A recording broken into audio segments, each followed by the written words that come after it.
Bismillahirrahmanirrahim. Assalamualaikum warahmatullahi wabarakatuh. Hamdan wa syukran lillah, salatan wa salaman ala rasulillah wa ala alihi wa sahbihi wa mawalah, amma ba'd. Hello everyone, uridu an u'arrifa nafsi. Saya Sofia Oktavia Ahmadiani dari kelas 3 BKIA Universitas Islam Negeri Profesor Kyai Haji Saifuddin Zuhri Purwokerto. Di sini saya akan memaparkan materi mengenai bimbingan konseling belajar. Sebelum masuk ke materi bimbingan konseling belajar, sebelumnya saya akan menjelaskan apa itu bimbingan konseling. Suatu pendidikan pada umumnya selalu beririsan dengan sebuah bimbingan, karena pendidikan bertujuan agar anak didiknya itu menjadi seseorang yang kreatif, produktif, dan mandiri.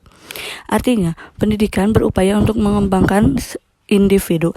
Segala aspek diri anak didik itu harus dikembangkan, seperti halnya intelektual, moral, sosial, kognitif, dan emosionalnya. Bimbingan dan konseling adalah upaya untuk membantu perkembangan aspek-aspek tersebut menjadi optimal dan harmonis. Pengertian bimbingan tersendiri menurut Rahmat Natawijaya adalah suatu proses pemberian bantuan kepada individu yang dilakukan secara terus-menerus supaya individu tersebut dapat memahami dirinya, sehingga ia sanggup mengarahkan diri dan dapat bertindak wajar sesuai dengan tuntutan dan keadaan lingkungan sekolah, keluarga, dan masyarakat. Bimbingan ini bisa dilakukan oleh guru, konselor, maupun guru lain pembimbing seperti wali kelas ataupun guru bidang studi. Selain bimbingan, konseling juga perlu dilakukan untuk membantu siswa dalam perkembangannya di lingkungan sekolah maupun tempat tinggalnya.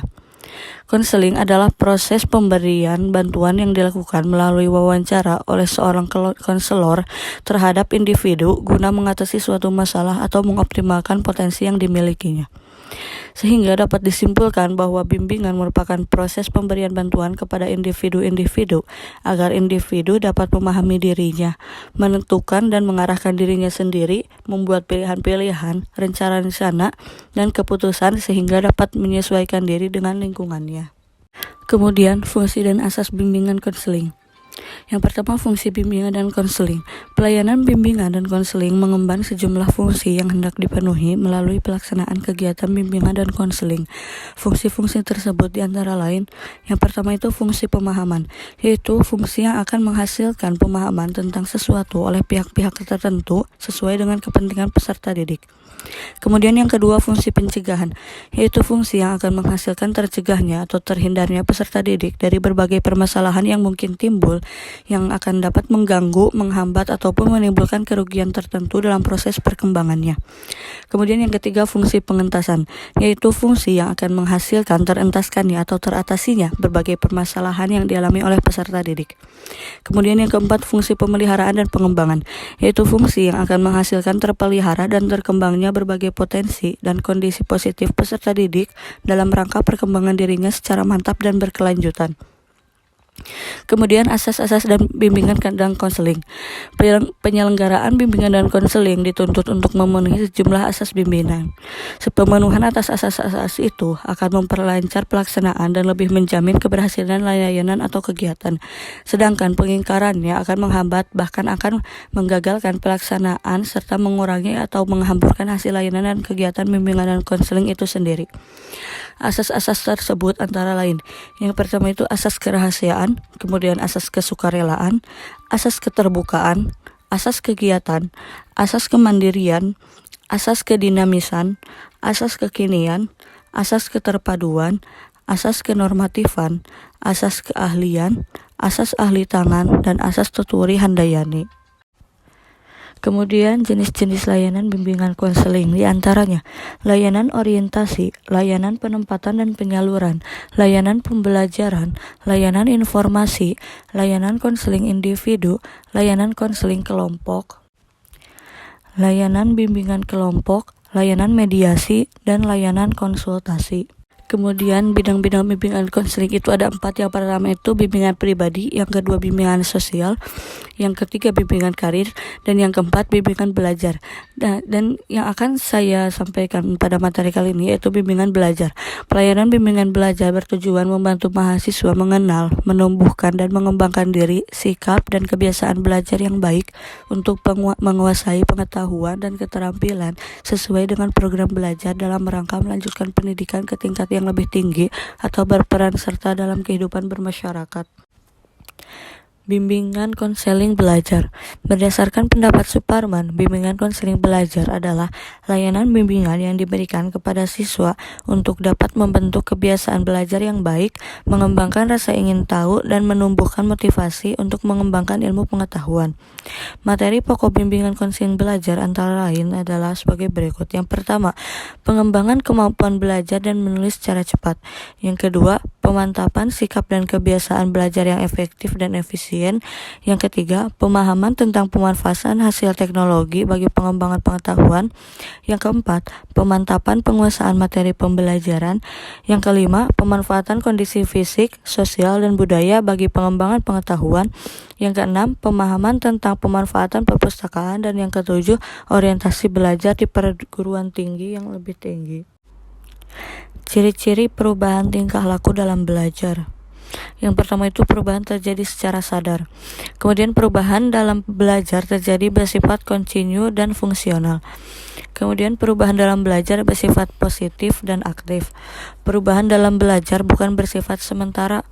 Perubahan dalam belajar bertujuan atau berarah. Perubahan mencakup seluruh aspek tingkah. Faktor yang mempengaruhi belajar ada 2, yaitu faktor internal dan eksternal. Dalam faktor internal ada kesehatan, intelijensi dan bakat, minat dan motivasi. Kemudian di bagian faktor eksternal yaitu keluarga, sekolah, dan masyarakat.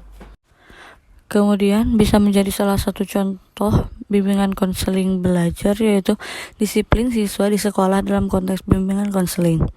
Disiplin siswa di sekolah sebagai syarat terciptanya proses belajar yang baik dalam rangka pencapaian hasil belajar yang optimal.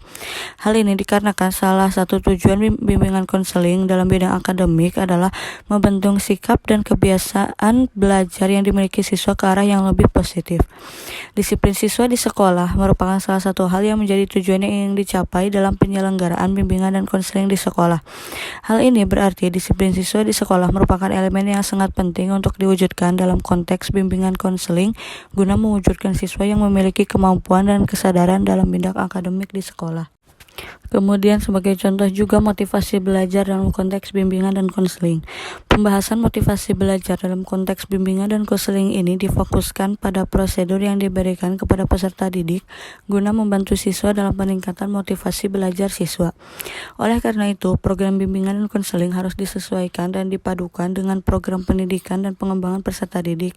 Secara khusus, bimbingan konseling memiliki layanan dan yang bertujuan membantu siswa agar mendapatkan tujuan-tujuan perkembangan yang meliputi aspek kepribadian, sosial, belajar, dan karir.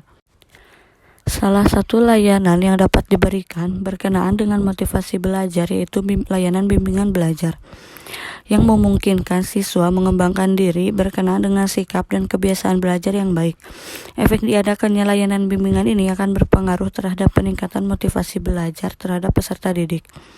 Suganda menyatakan bahwa dampak layanan bimbingan terhadap peningkatan motivasi belajar siswa yaitu yang pertama, motivasi belajar siswa tercermin dalam kehadiran siswa di sekolah. Yang kedua, pada saat kegiatan belajar, para siswa mengikuti kegiatan belajar dengan baik. Yang ketiga, motivasi belajar siswa tercermin dalam melaksanakan tugas-tugas di luar jam pelajaran. Yang keempat, kegiatan membaca buku pelajaran merupakan cerminan dari motivasi belajar. Yang kelima, nilai yang baik menunjukkan kebiasaan belajar yang baik yang timbul dari motivasi belajar yang baik pula. Demikian materi bimbingan konseling belajar yang dapat saya sampaikan. Kurang lebihnya mohon maaf karena kesempurnaan hanyalah milik Allah. Wallahul muwaffiq ila aqwamit thoriq. Wassalamualaikum warahmatullahi wabarakatuh.